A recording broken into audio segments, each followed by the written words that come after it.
Hi, I'm Kyle, I'm Paige. and today we're going to be talking about physical literacy. So something we might ask ourselves is, what is physical literacy?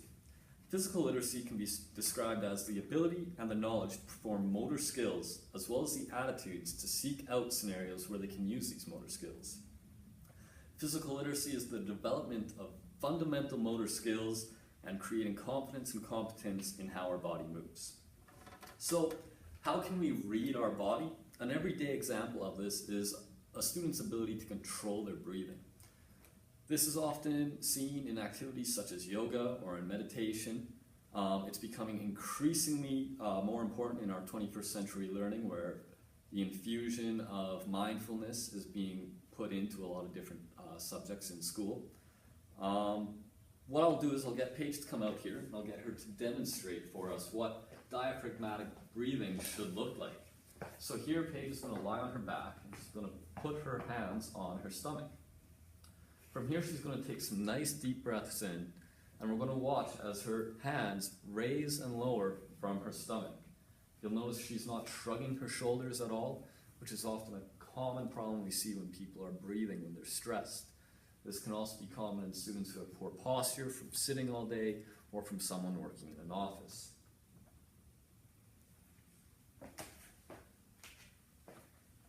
So how does this look in our students? Students who are unable to achieve basic motor patterns will be uncoordinated. This will result in choppy movements, or we'll get some children, like an example, throwing a ball, where they'll put their left arm or right arm forward as well as their left or right leg, rather than the opposite that we should see when we're throwing a ball. So these kind of things need to be taught to our children. And that can be from students not having an awareness inside their body.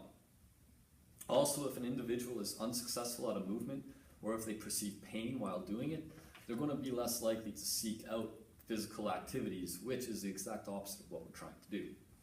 So, for teachers, I believe it is our duty to be able to identify any motor dysfunctions that our students might have. So they should be able to identify issues in mobility, stability, or motor control.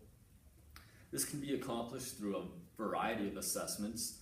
Some are created by individuals, some are created commercially. It's really up to you, but rather than doing a summative fitness test, we could do these formative movement screens instead to actually help teach our students. So the first one I'm going to show you guys is the TPI. This is primarily a movement screen used for golfing, but it assesses individual joint mobility and stability, so many aspects of it could be used and incorporated into a screen that you are going to make specifically for your students.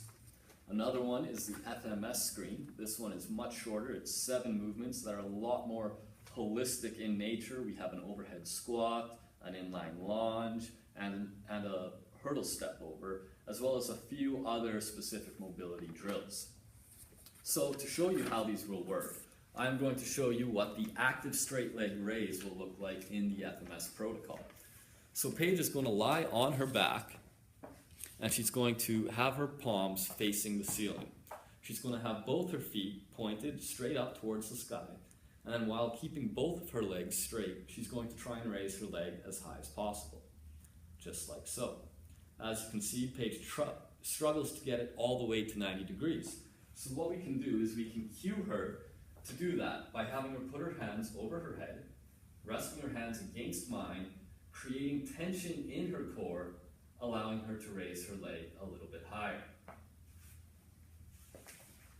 So this is a good example of how motor control issues can be addressed, and having students having the awareness to brace themselves while they're doing a motor activity. And this can be applied to everything they do in physical education, in physical activity for life, as well as occupational readiness. Thanks for watching.